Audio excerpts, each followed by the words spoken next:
Suami saya dikriminalkan, teman-teman. Ini adalah sesuatu di luar dugaannya. Sebetulnya bukan video yang ada di channel kami, bukan video yang ada di channel Yusuf Manubulu, tetapi di channel Tasik Ngaji. Pendeta Yusuf Manubulu kemudian diproses di Kapolda Jawa Barat karena video Tasik Ngaji yang viral itu ya Kapila. Sehingga dia menganggap bahwa Tasik Ngaji ini yang kemudian sababiah yang mana Yusuf Manubulu itu dipenjara. Memberitakan tentang penangkapan Pendeta Yusuf Manubulu digelandang ke Polda Jawa Barat. Seorang pendeta yang kemudian ingin mengobok-obok Jawa Barat itu kami viralkan yang pertama untuk kehati-hatian masyarakat Jawa Barat lebih khususnya. Jadi kami tidak ada urusan mau ditangkap ataupun tidak, yang penting kami hanya meluruskan. Apakah Yusuf Manubulu menista agama Islam? Enggak. Enggak ada. Menista apa? Dia hanya mengatakan, bercerita, dan itu menggunakan orang lain. Mengeluarkan air mata waktu dia bersaksi. Artinya dia menyatakan satu kebenaran, ya. Artinya kesaksian dia itu benar. Jadi kami merasa itu ya benar. Ini sudah pasti karena isi channel Yusuf Manubulu yang menyiarkan banyaknya orang-orang Kristen, kesaksian mereka masuk agama itu. Kalau misalkan itu benar terjadi, lalu kemudian itu akan dilaksanakan sebagai misionaris yang kemudian akan terjadi kristenisasi, maka kewajiban kami untuk menyadarkan kaum muslimin ikhafillah, karena ditakutkan suatu waktu Pak Aman ini akan mengetuk pintu kemudian mengajak kepada non-muslim atau kepada kemurtadan. Maka dari itu ini menjadi kewajiban kami untuk meluruskan. Saya pastikan ini Pak, karena pasal penistaan agama, pasal 156A. Padahal sebenarnya channel Yusuf Manubulu itu channelnya sopan. Bahasa-bahasa yang digunakan oleh Pendeta Yusuf Manubulu itu bahasanya halus sekali, baik, dan tidak sekasar kata-kata ungkapan-ungkapan saya.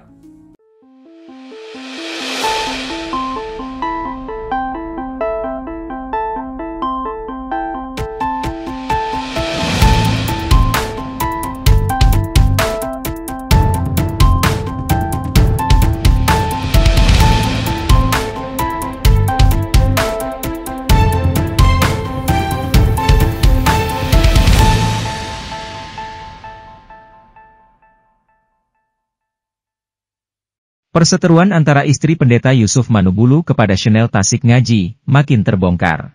Seharusnya ya tidak usah dibawa ke ranah polisi, ini kan urusan antar agama, kok jadi dikit-dikit lapor polisi. Shalom, kembali lagi bersama dengan saya, reporter Injil Gereja YouTube. Pada video saya kali ini, saya membuat reaction, membuat tanggapan terhadap video di mana penangkapan pendeta Yusuf Manubulu yang tidak adil dan perseteruan antara istri pendeta Yusuf Manubulu kepada channel Tasik Ngaji makin terbongkar. Kalau saudara tanya kepada saya, reporter Injil Gereja YouTube, seharusnya tidak usah dibawa ke ranah polisi, ini kan urusan antar agama, biarlah kok jadi dikit-dikit lapor polisi. Kita seringkali merasa bingung dan ragu ketika Tuhan seakan-akan membuat kita di pihak yang kalah.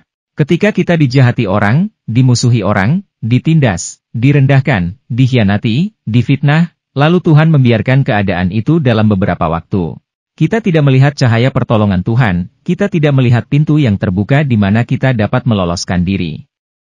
Kita seakan-akan dipojokkan di satu situasi di mana kita seperti dieksekusi atau dihukum mati. Kita bingung, mengapa demikian?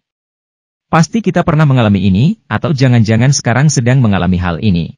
Menurut saya sangat baik kita dengarkan dan simak nilai-nilai yang disampaikan dalam video ini. Buat teman-teman semua, bapak-bapak, ibu-ibu yang dikasihi Tuhan, shalom bagi kita semua. Ya, Ya, kabar dari Pastor Yusuf, Pendeta Yusuf, beliau setiap hari saya kunjungi. Karena apa? Karena saya menjaga jangan sampai terjadi seperti yang lalu. Ya. Karena tidak adanya pantauan. Jadi saya setiap hari memantau bagaimana keadaan suami saya. Jadi saya sedikit sampaikan, saat ini Pendeta Yusuf Manulbulu sedang menghadapi kasus hukum di Polda Jabar. Jadi kita semua mari kita doakan beliau supaya dia tetap kuat, tetap sehat, agar dapat berkumpul kembali bersama kami. Suami saya dikriminalkan, teman-teman. Ini adalah sesuatu di luar dugaannya. Sebetulnya bukan video yang ada di channel kami, bukan video yang ada di channel Yusuf Manubulu, tetapi di channel Tasik Ngaji. Ya, itu tersebut mereka viralkan. Supaya apa? Supaya Pak Aman itu ditangkap. Lalu dikait-kaitkanlah di channel kami, channelnya Yusuf Manubulu. Karena Pak Aman itu pernah bersaksi di channel Yusuf Manubulu. Jadi kita lihat ini sesuatu yang memang dipaksakan. Dan di dalam kesaksian tersebut, Pak Aman itu mengatakan bahwa beliau pernah menjuarai MTQ se-Jawa Barat. Inilah yang menjadi jalan mereka mengkriminalkan suami saya, Pendeta Yusuf Manubulu. Di dalam video penjelasannya itu, video kami ya bersifat diskusi. Dan suami saya tidak tahu kalau Pak Aman ini berbohong. Kami nggak tahu. Karena Pak Aman itu sebelum bersaksi itu kami sudah interview sampai 3 kali. Dan kami bapak-bapak bisa lihat di dalam video itu kita bisa melihat ya betapa Pak Aman itu sampai mengeluarkan air mata waktu dia bersaksi. Artinya dia menyatakan suatu kebenaran ya. Artinya kesaksian dia itu benar. Jadi kami merasa itu ya benar. Jadi Pastor Yusuf itu ibaratnya seorang reporter TV ya. Bagaimana reporter TV itu bertanya, misalnya bertanya kepada seorang pejabat. Dan pejabat itu berbohong. Apakah reporter tersebut dapat ditangkap? Akibat kebohongan dari pejabat yang ditanyain oleh reporter tersebut. Dan kita bisa melihat video yang ditampilkan. Suami saya tidak ada menggiring Pak Aman untuk berbohong dan hanya bersifat tanya jawab. Kita sudah saksikan sama-sama ya, bagaimana Pak Aman itu mengalami Tuhan. Jadi suami saya tidak ada menggiring Pak Aman untuk berbohong. Jadi sifatnya itu tanya jawab. Jadi sifatnya dalam kesaksian di channel kami itu sifatnya tanya jawab. Jadi ini adalah sesuatu yang dipaksakan. Di mana letak kesalahan suami saya? Beliau hamba Tuhan, bukan teroris, Bapak Ibu yang menyaksikan live ini. Dia seorang gembala. Bukan seorang koruptor, bukan bandar narkoba, bukan penjahat kelas kakap. Dia seorang hamba Tuhan yang menyampaikan firman Tuhan sesuai dengan ajaran kami, yaitu Nasrani, Kristen. Dan kami tidak pernah menyinggung ajaran-ajaran di luar yang kami tidak pahami. Kami hanya memberitakan apa yang menjadi tugas kami sebagai hamba Tuhan, yaitu memberitakan Injil kebenaran. Agar apa? Supaya umat Tuhan, umat Kristen itu yang hidupnya tidak benar, kami arahkan untuk menjadi hidup yang benar. Menjadi berkat bagi banyak orang. Itu kami nggak pernah singgung-singgung ajaran yang lain. Apalagi menggiring para yang bersaksi di channel kami untuk sesuatu yang berbohong. Jadi tidak ada yang dilakukan. Tidak ada kesalahan yang dilakukan suami saya. Dan yang saya heran, saya sangat sedih. Suami saya tuh dianggap seperti teroris. Coba kita perhatikan. Laporan tanggal 7. Tanggal 10, suami saya mendapat surat panggilan kedua. Katanya, kami tidak pernah menerima surat panggilan. Tanggal 11, 43 aparat kepolisian mengepung rumah kami. Dan jemaat kami yang menyaksikan bukan hanya 43, bahkan mereka katakan ratusan. Bayangkan, apakah suami kami itu teroris kah? Beliau hari-hari memberitakan Injil di dalam video-video kami. Mengapa sampai sebegitunya kah? Menangkap seorang hamba Tuhan sampai 43 aparat mengepung rumah kami, kiri kanan muka belakang.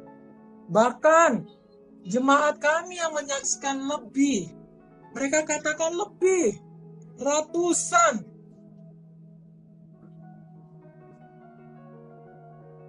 Kami tidak merasa mendapatkan, kami tidak ada mendapat surat panggilan. Tetapi tanggal 11 suami saya sudah ditangkap.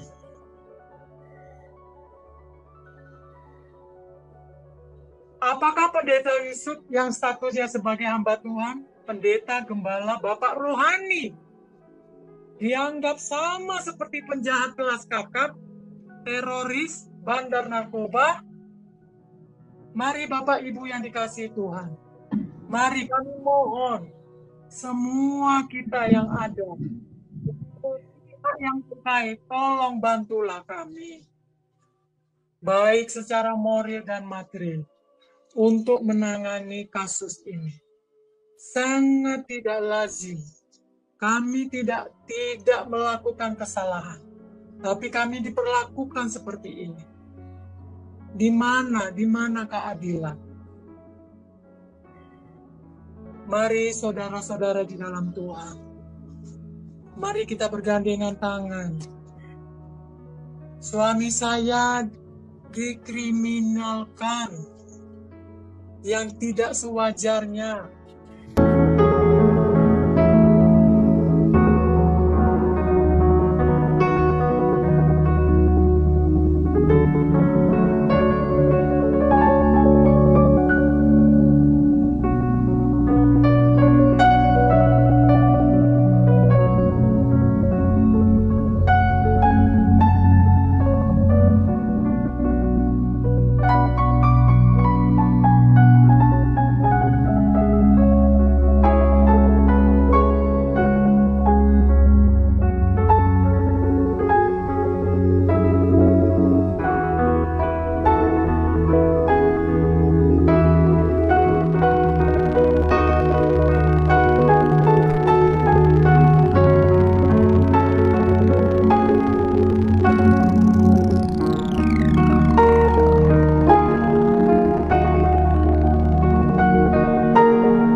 Channel di tanah air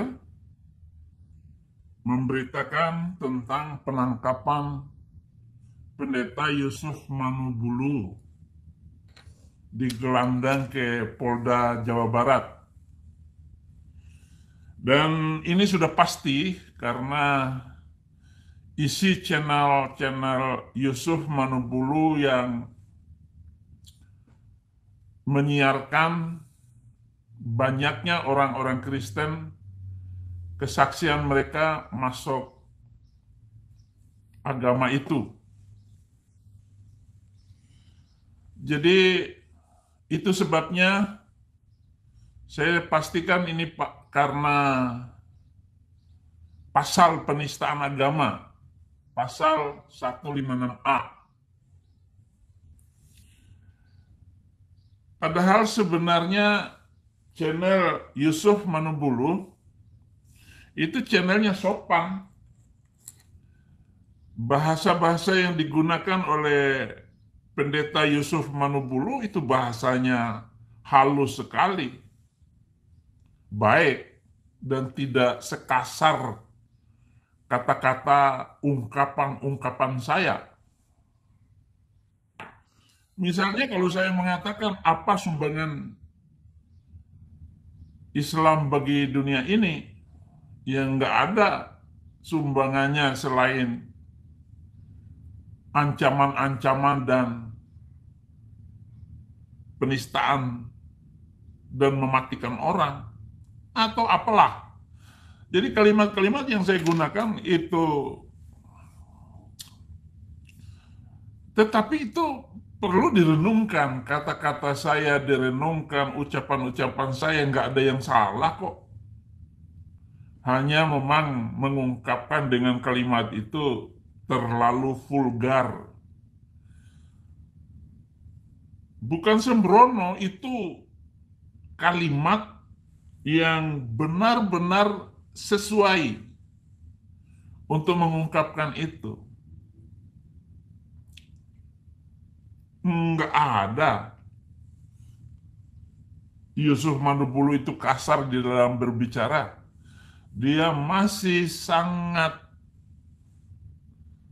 ya seperti pendeta yang memang lahir dari Kristen itu, mereka semua menghormati kalimat kata-kata yang sopan. Sekarang apa yang diharapkan dari itu semua? Kalau kita mau mengandalkan ataupun kita berbicara tentang kebenaran, iya, apakah Yusuf Manubulu menista agama Islam? Enggak ada. Menista apa? Dia hanya mengatakan, bercerita, dan itu menggunakan orang lain. Kenapa harus ditangkap oleh polisi? Ini polisi ini banci. Polisi ini tidak, gimana ya? Atau memang ini perintah dari Jokowi atau Kapolri, lewat Kapolri untuk menangkap Yusuf Manubulu. Muslim yang berbicara dengan semaunya, seperti orang-orang mu'alaf itu, nggak ditangkap. Di mana keadilan kamu polisi? Sampai mau nangkap saya di Amerika. Nggak bisa dong.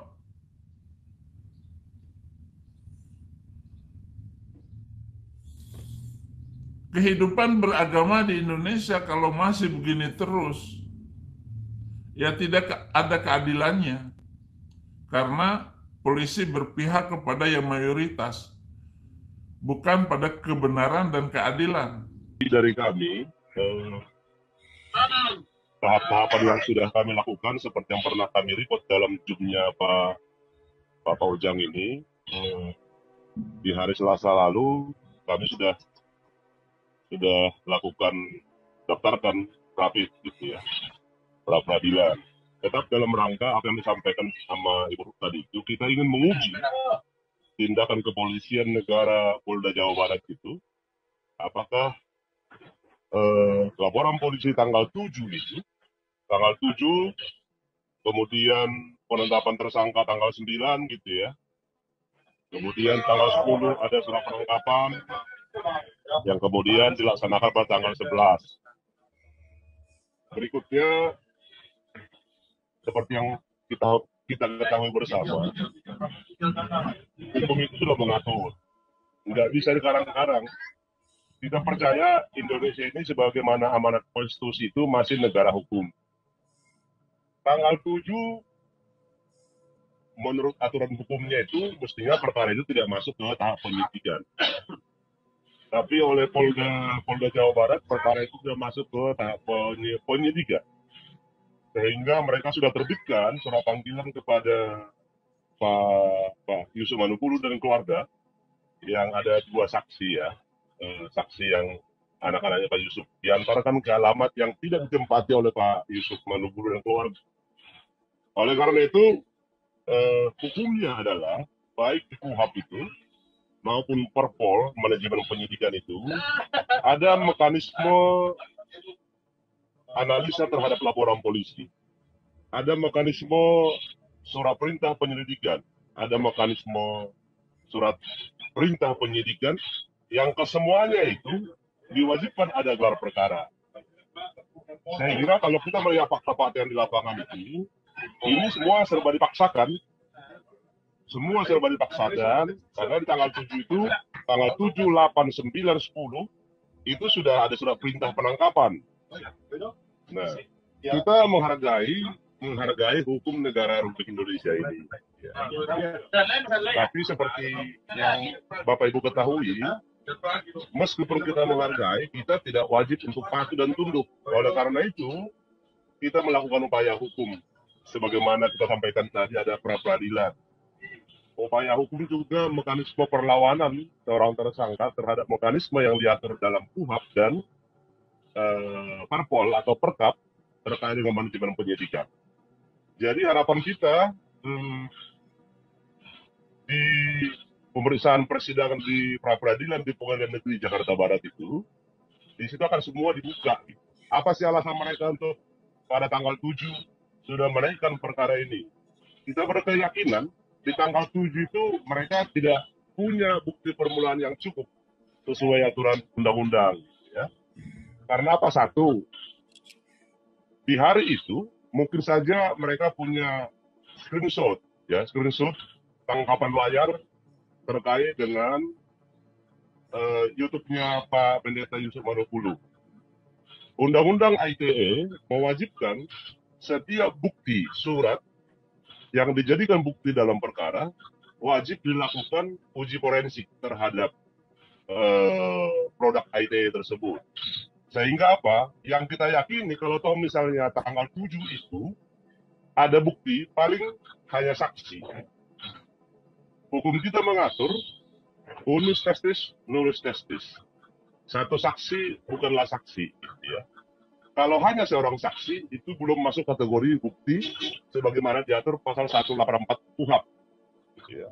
Jadi sekurang-kurangnya ada 2 bukti, itu yang disebut dengan bukti permulaan. Bapak Ibu sekalian, berikutnya, ya kita juga mengharapkan dukungan doa bagi keluarganya Pak YM ya.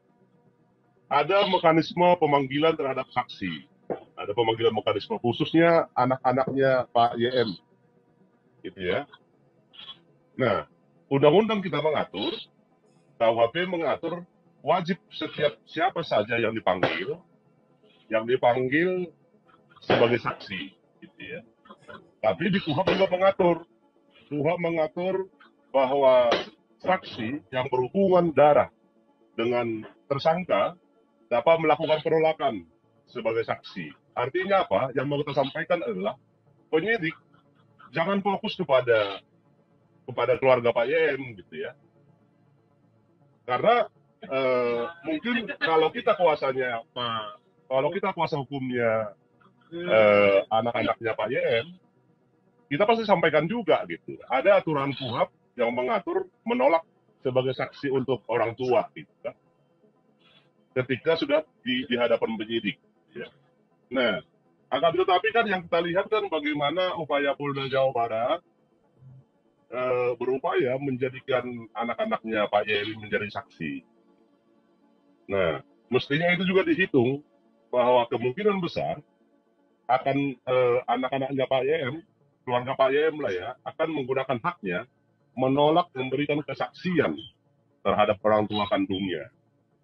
Jadi kita menyuarakan juga lah kepada penyidik Polda Jawa Barat, ayo Anda itu polisi negara Republik Indonesia, Anda itu merah putih gitu ya, untuk bertindak juga sebagai polisi negara Republik Indonesia, berdiri di atas semua kepentingan golongan, berdiri di atas.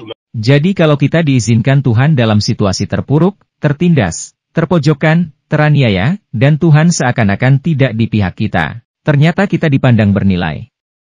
Kita bukan jerami. Kalau jerami, tidak perlu diuji. Dibakar, langsung terbakar. Kita bukan kayu, yang dibakar, juga pasti akan terbakar. Tapi kita emas, yang dibakar untuk diuji kemurniannya, sekaligus ditingkatkan kualitasnya untuk menjadi logam mulia, berkarat tinggi. Supaya unsur-unsur yang masih melekat pada batangan emas atau dalam bongkahan emas itu bisa digugurkan atau diluruhkan. Hal ini memang tidak dialami oleh orang-orang Kristen yang masih baru. Orang-orang Kristen yang baru tidak mengalami hal-hal semacam ini. Atau orang-orang Kristen yang dipandang Tuhan memang tidak setia. Tidak diuji saja, sudah berkhianat kepada Tuhan. Tidak diuji saja, sudah tidak setia kepada Tuhan. Apalagi nanti kalau menghadapi pencobaan, menjadi hancur dan rusak. Jadi ketika kita dibawa kepada situasi seperti itu, ternyata itu cara Tuhan untuk memurnikan dan sekaligus menguji. Kita dipandang Tuhan bisa melewatinya. Ingat, Tuhan tidak akan memberikan pencobaan yang melampaui kekuatan kita. Kita pasti bisa melewatinya. Ketika kita di dalam situasi seakan-akan Tuhan tidak di pihak kita, dan kita tetap mempercayai Allah, tidak menaruh curiga kepadanya, disitulah iman kita dimurnikan. Terima kasih. Jangan lupa bagikan video ini biar nama Tuhan Yesus terus dimuliakan. Rindu memberkati channel Gereja YouTube bisa melalui rekening di sini dan bagikan video ini ke grup WhatsApp dan grup Facebook dan semua media sosial saudara, biar nama Tuhan terus dipermuliakan. Mari kita sama-sama mewarnai media sosial ini dengan memuliakan nama Tuhan Yesus. Saya juga menyarankan saudara yang nonton saat ini jangan lupa klik tombol subscribe yang berwarna merah untuk meningkatkan channel Gereja YouTube terus dikumandangkan. Nama Tuhan Yesus Kristus sebagai Juru Selamat manusia. Tuhan Yesus memberkati kita semua.